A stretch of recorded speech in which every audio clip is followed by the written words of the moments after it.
Story recapped here. Today, I'm going to explain a sci-fi thriller film called Limitless. Spoilers ahead. Watch out and take care. Eddie Mora is an aspiring writer living in New York. For the past several months, he's been living off of a book contract advance and financial support from his girlfriend. The only problem is that he hasn't written a single word of his book. He struggles writing his story, going through a continuous cycle of writing, deleting, and starting over. He spends his afternoons drinking at a bar or wasting away on his couch in a messy apartment. Eddie's fiancée, Lindy, decides to end their relationship as she sees Eddie incapable of straightening out his life. Lindy says she hasn't seen any progress on Eddie's part, and with her career taking a big step forward, she can't afford to be taking care of Eddie all the time. Eddie says he loves her, and he wants to spend the rest of his life with her, but Lindy leaves. While walking home, a man, Vernon, calls out to him. Vernon is Eddie's ex-wife's brother. Eddie had a short-lived marriage with his college sweetheart, Melissa. Eddie remembers Vernon as Melissa's drug-dealing little brother, but Vernon says those days are behind him. Vernon invites Eddie for a drink at a bar and quizzes him, asking for updates about his life. Vernon says Melissa has remarried and has 2 kids of her own now, and Eddie tells him he's trying to write a book and admits he's having a hard time starting it. Vernon sees Eddie having creative problems and offers help. He takes out a small pill and offers it to Eddie. Eddie refuses, saying Vernon is still dealing. Vernon says the drug is legal, already finished with lab tests, approval from the Food and Drug Administration, and will be sold the following year. He has early access to it as he works for the pharmaceutical company that makes it, calling it NZT. Eddie is unconvinced, saying he knows a designer drug when he sees one. Regardless, Eddie is interested, and Vernon says the pill helps unlock formant receptors in the brain, allowing them to use 100% of their brain power. Vernon gets an urgent phone call and tells Eddie he'd love to meet up some other time, handing Eddie his card. Eddie refuses the pill, but Vernon insists, saying a single tablet costs $800. On his way home, Eddie contemplates his life. Thinking he's already at his low point, he takes the NZT, reasoning out that his life couldn't get any worse. He runs into his landlord's wife on his way up, and she cusses him out for being late on his rent. She shouts at Eddie, saying he'll never amount to anything and that he'd soon be homeless. Eddie has lost focus on what the lady is saying as the NZT is taking effect. He feels dizzy, and the drug's effect finally hits. He sees the lady's bag and in it, a book about law. Eddie deducts that the lady dislikes him, but something else must be bothering her. He asks about law school, and the lady is surprised how Eddie knows about her studying law. Eddie recalls seeing the book once several years ago in a dorm room when he was still in college. Somehow, he now remembers everything he's ever read, seen, and heard in his entire life. Eddie then recommends a different book on the law that would be more appropriate for her assignment and continues advising her about how she could proceed with her assignment. The lady is impressed, even attracted, by Eddie's sudden mastery of law and court. She invites her in, he helps with her assignment, and they eventually have intercourse. Eddie is perplexed as to how he suddenly has all of this knowledge. He realizes that he always had this knowledge, just in a random mess in his head. The NZT must have helped his brain rearrange and analyze the pieces of information he has in his head and turned them into a congruent and organized thought that he now has complete access to. Every documentary, every magazine article, every movie, every commercial, anything he's ever read and seen has now been turned into an accessible stream of information. He heads back to his dirty apartment and starts cleaning. He starts writing and ends up with a 90-page preliminary manuscript. The NZT not only gave him superior knowledge but also gave him a boost in motivation. The following day, he feels the NZT's effects had worn off. He takes his manuscript to his editor. The editor is doubtful but reads it anyway. When Eddie reaches home, he receives voice messages from his editor praising him. Eddie then decides he'd need more NZT and heads to Vernon's apartment. Eddie shows up at Vernon's apartment, and Vernon immediately knows what Eddie wants. Eddie sees Vernon has bruises and scratches on his face and asks him what happened, but Vernon avoids answering. Vernon then reveals that he lied about the NZT being legal and approved by the FDA regardless. Eddie still wants more. Vernon asks Eddie to head out to do some chores, and Eddie complies, thinking he'd do what's necessary to get more NZT. He arrives back at the apartment and sees the door busted open. He sees Vernon's apartment had been ransacked and Vernon on the couch with a bullet hole on his head. Eddie calls the police but realizes he needs to find Vernon's NZT stash before the cops arrive. He finds a pack of NZT along with Vernon's list of clients and cash. At the police station, Eddie is interviewed and gets a phone call from Melissa. The police then tell Eddie they'll stay in contact. At home, Eddie takes another pill and his creative juices start flowing. With Vernon's cash, Eddie gets a haircut and new clothes. He starts getting in shape and even finishes his book in 4 days. He learns to play the piano in 3 days and notices he can learn any language by listening to it. Eddie becomes outgoing, meeting new people and impressing everyone with his mastery of almost any field. He becomes daring, his shyness gone, and he feels like he could achieve anything he ever wanted. Eddie gets a realization and suddenly knows what he needs to do. He'd delve into the world of stock trading. He meets Kevin, a broker working in Wall Street, and he becomes Eddie's entry point into the world of stocks. Eddie starts reading books on stock trading and monitors the stock market for movement. With NZT, he grew Vernon's remaining $800 to $2,000 in a day. The next day, it reaches $7,500. Eddie needs more capital for more growth and decides to seek help from a loan shark, Gennady. Gennady decides to give Eddie the loan but warns that he must be paid on time, or else something terrible would happen to Eddie. Eddie accepts the risk, confident that he would pay Gennady back in no time. The following day, Eddie heads to Kevin's brokerage firm and starts buying and selling stocks. Within 2 weeks, Eddie increased his brokerage account to over $2 million. Word starts getting around, and soon, Kevin calls him to say that a Wall Street tycoon wants to meet with him.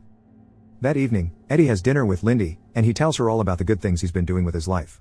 Seeing Eddie clean up his act, Lindy is proud, and Eddie tells her he just got a sudden wake-up call and decided to get his life together. After dinner, they head back to Lindy's place and make love. Over the next couple of days, the couple rediscovers their love, and soon, Lindy tells Eddie that she wants to be together with him again. As they talk about restarting their relationship, Eddie spots a man eyeing him from a distance. Later that night, Eddie stares out the window, looking to see if he'd spot the man but sees nothing. Lindy is in bed asking him to join her, but Eddie stumbles, and he's transported to the hallway in an instant. Eddie has no recollection of how he got out of his apartment, but Lindy sees him and asks him to go inside for a meal. The following day, Kevin joins Eddie for their meeting with the Wall Street giant. Kevin is nervous, but Eddie assures him that the meeting would be fine. Carl Van Loon, a Wall Street icon, arrives, and they start talking. Carl's companion is suspicious of Eddie and how he climbed up the ladder so fast, thinking it's a con, but Eddie talks his way through his questioning and impresses Carl. On a car ride home, Carl hands Eddie a stack of papers about the companies he owns and asks Eddie to take a look and to analyze a pattern and asks him what a good move would be. Eddie takes a thorough look and realizes that Carl must be planning a massive merger with a competing company. Carl is impressed even further, noticing how nobody could have figured that out in such short of a time. Carl gives Eddie a chance to restructure the deals between the companies and asks Eddie to meet him the following day. Eddie takes the challenge and exits Carl's limousine but decides he doesn't want to go home. He instead starts walking, wanting to take as much information as he can.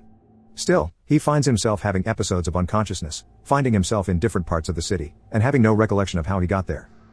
He stumbles into several parties, into different clubs, meeting different women, and eventually ending up in a hotel room with a model where they have intercourse. Unbeknownst to Eddie, the strange man he had seen earlier is following him. After leaving the hotel, Eddie heads to the subway, where he runs into a group of thugs and gets into a fight. The NZT helps him remember every self-defense video, action movie, fight scene, and survival documentary he's ever seen, and he manages to fight off the group of thugs single-handedly. He starts running afterward and finds himself atop the Brooklyn Bridge by dawn with no recollection of what happened to him in the past 18 hours.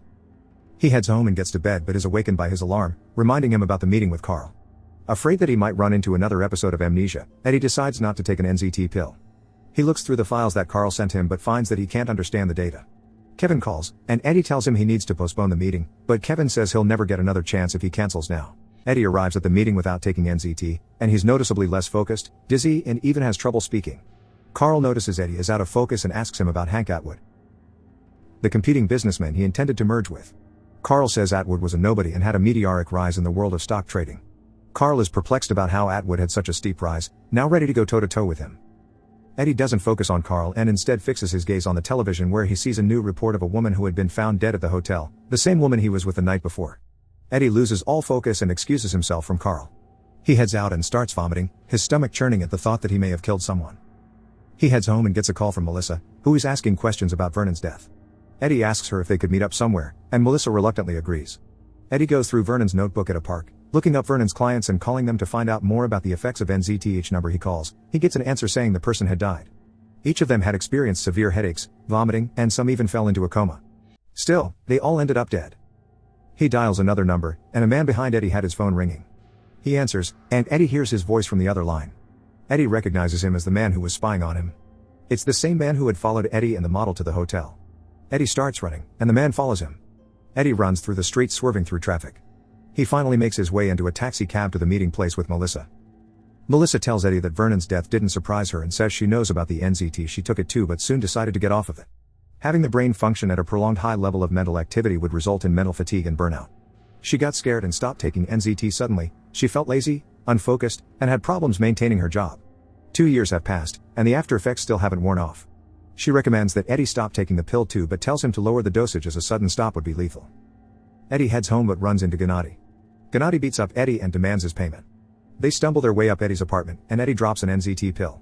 Gennady picks up the pill, believing it to be some kind of drug, and takes it himself. They then head to the bank, and Eddie gives him the money. Gennady notes that the pill made him feel excellent, and he'd be asking for more soon. Eddie makes his way to Lindy's office and collapses. Eddie is left with no choice but to tell Lindy everything. Lindy finally understands the source of Eddie's newfound motivation and agrees to retrieve the pills for him. She heads home, takes the rest of the drugs, and heads back. On her way back, she sees the man following him. She runs into the city park and asks two men to help her, but the pursuer stabs both men and continues chasing after Lindy. Lindy hides behind some boulders and calls Eddie. Eddie advises her to take one of the pills as it would give her the power to overcome the situation, and she does. After the pill takes effect, she knows what she has to do to escape from the man chasing her. She runs into the ice skating rink and carries a child, spinning her around and allowing the child's ice skates to slice the man's face. The man falls, and Lindy gets away. The following day, Lindy expresses her concerns about the pill, saying it turned her into a completely different person. Eddie promises he'll stop taking the pill as soon as he gets enough money. On the street, Eddie sees Gennady spying on him. Eddie approaches, and Gennady says he needs more of the pill. Eddie gives him a few but realizes Gennady won't stop. Eddie hires two bodyguards, thinking he'd need security with him at all times. He meets with Carl again and apologizes for how he behaved earlier, saying he was just sick. Carl is unimpressed with Eddie's apology but says he has seen the projections Eddie had sent and is once again impressed. Soon, Eddie would broker what he calls the biggest merger in corporate history between Carl Van Loon and Hank Atwood. Eddie discovers that if he slept properly, stayed hydrated and fed, abstained from alcohol, and maintained a steady dose, the blackout episode stopped. He has suits custom made for him, all with a hidden pocket for all the NZT he has. He finds a chemist and asks him to reverse engineer the pill, hoping to make more of his own. While having lunch, he spots the detective that interviewed him about Vernon's death. The detective informs him that Eddie is now a suspect in the model's death as one eyewitness placed him at the crime scene. Eddie hires Morris Brandt, one of the best and most ruthless lawyers in New York. Brandt gets him walking free temporarily, saying the evidence the police had is too weak. Carl and Eddie meet with Atwood again, and they observe Atwood's deteriorating health, and Eddie notes that Atwood isn't even over the age of 60. Eddie heads back to his hotel room and finds someone had broken in and, he assumes, is looking for the NZT. Security is now a primary concern, so he decides to buy a luxurious penthouse apartment with a top-of-the-notch security system. Later, Eddie runs into Gennady, who now has his own set of thugs guarding him. Eddie recognizes that Gennady, too, must be taking the pill. Gennady demands 20 more pills and blackmails Eddie with the model's death. The following day, the contract signing with Atwood is scheduled, but Carl is worried as Atwood is late. Atwood's wife arrives later and tells them her husband had suffered pain and dizziness and is currently hospitalized. She makes clear that they still want to proceed with the contract as soon as Atwood is able. They walk her down, and Eddie sees her driver is the man who had been stalking him. Eddie joins Brandt at the police station that afternoon, where Eddie has to enter a police lineup. Eddie takes his jacket off and hands it to Brandt. After the lineup, he meets up with Brandt again, and he tells him that Eddie is cleared of suspicion. Brandt then compliments Eddie's suit jacket. He makes his way back to Carl's office and discovers Atwood is now in a coma. He heads to the bathroom to take another pill and discovers his secret pocket is empty. His stash is gone. He goes back to Carl, and a package is brought to him. He opens it and sees his disembodied bodyguard's hands inside. In shock, he runs out of Carl's office and hurries home.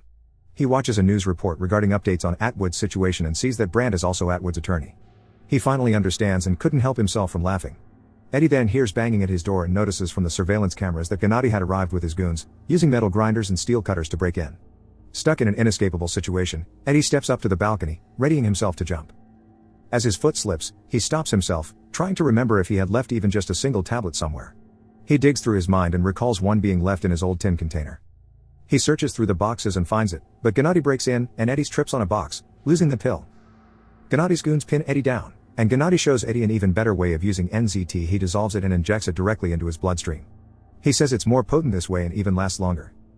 Eddie looks around at his assailants and notices one of them has a blind eye. Gennady takes out several medical instruments, including knives, blades, and pliers, intending to torture Eddie into giving him more NZT. The henchmen start grinding into the safe in the next room while Gennady approaches Eddie, but Eddie stabs him with a knife he had earlier concealed. The two struggle and Eddie drives the blade into Gennady, killing him. Eddie lays on the floor next to a bleeding Gennady. He eyes the needle Gennady had used to inject the NZT and decides to drink Gennady's blood, hoping to get some of the NZT into him. It works, and his brain starts working at total capacity. He lays on the floor and waits for the half-blind henchman to come back. As the henchman flips Eddie over, he spits out the syringe needle directly into the man's seeing eye, blinding him completely. The other henchman runs in, but Eddie outsmarts them, hiding in a room and using a TV to bash his pursuant's head. Eddie runs, but a henchman catches up to him, choking him. Eddie kicks him off, and the blind henchman shoots the other henchman by accident.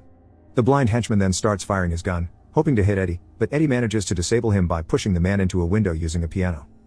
At the hospital, Hank Atwood dies. Eddie appears at the hospital and sits next to the driver. He wonders how Atwood died even though they successfully got the NZT pills for him. The driver then helps Eddie find Brandt, finding out that Brandt had kept the pills for himself rather than give them to Atwood. They find the drugs in Brandt's closet. Several years pass, and Eddie is now running for governor. He gets a call that a man representing a large pharmaceutical firm is waiting for him in his office. Eddie is surprised to see that the man is Carl. Carl tells Eddie he left Wall Street a while back and is now in the pharmaceutical industry. Carl reveals that he now knows about NZT, telling Eddie that the company he owns manufactures the drug. Carl offers Eddie a steady supply of NZT in exchange for a few favors he would later ask. Eddie refuses Carl's offer, but Carl warns that the illegal NZT labs have all been shut down, telling Eddie that they alone manufacture the NZT now. Eddie then reveals that he doesn't take NZT anymore. He had the drug tweaked and edited a while back, removing the side effects. He slowly took less and less NZT until he no longer depended on it, but the effects of the drug remained permanent on him. The modified NZT had permanently altered his brain patterns, and now, Eddie's brain is fully unlocked even off the drug. Eddie shows this by predicting a van would hit a car because the driver is distracted. Carl looks over, and it happens. Eddie then places his hand on Carl's chest, saying he detects several problems with Carl's heart. Carl warns Eddie that he would be a brutal enemy, but Eddie is not threatened, saying he'd always be 50 steps ahead of him. Subscribe to watch more videos like this. Turn on notifications. And leave a like, it really helps the channel out. Thank you for watching.